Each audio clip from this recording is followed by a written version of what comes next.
દુર્ઘટના સાથે નમસ્કાર, હું છું જયેશ। કારણ કે મહીસાગર નદી પરનો બ્રિજ ધરાશય થયો, બેના મૃત્યુની આશંકા, 3 લોકો ગંભીર રીતે ઘાયલ, 5 લોકોના રેસ્ક્યુ કરી લેવાયા છે।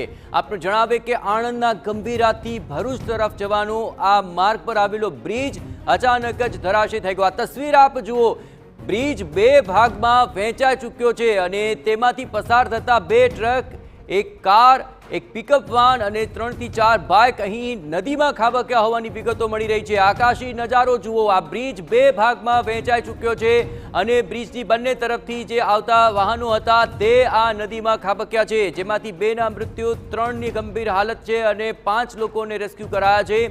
પરંતુ આ બ્રિજ જો જર્જરિત અવસ્થામાં હતો તો સમયસર તેનું સમારકામ કેમ ન થયું, તે સૌથી મોટો સવાલ ઉઠી રહ્યો છે।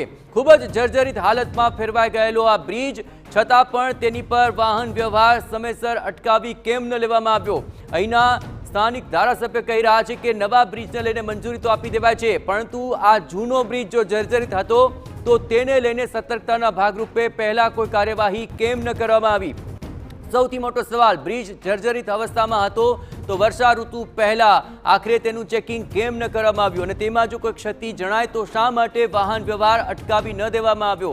કેમ આ બ્રિજનું સમારકામ સમયસર ન કરી લેવામાં આવ્યું? કેમ આ બ્રિજને લઈને ઢીલાશ વર્તવામાં આવી? શું કોઈ દુર્ઘટનાની રાહ જોઈ રહ્યું હતું તંત્ર? તે સૌથી મોટો સવાલ। આ 2 તસવીરો જુઓ, જે બ્રિજ છે તે 2 ભાગમાં વહેંચાઈ ચૂક્યો છે। 2 પિલર વચ્ચેનો સ્લેબ ધરાશય થતા આ બ્રિજ પરથી પસાર થતા 2 ટ્રક, એક કાર, એક પિકઅપ વાન અને 3 થી 4 બાઇક સવાર નદીમાં ખાબક્યા હોવાની પ્રાથમિક વિગતો મળી રહી છે, જેમાં 2ના મૃત્યુની આશંકા સેવાઈ રહી છે, 3 લોકો ગંભીર રીતે ઘાયલ થયા છે, 5 લોકોના રેસ્ક્યુ કરી લેવાયા છે। હાલ ઘટના સ્થળ પર તંત્ર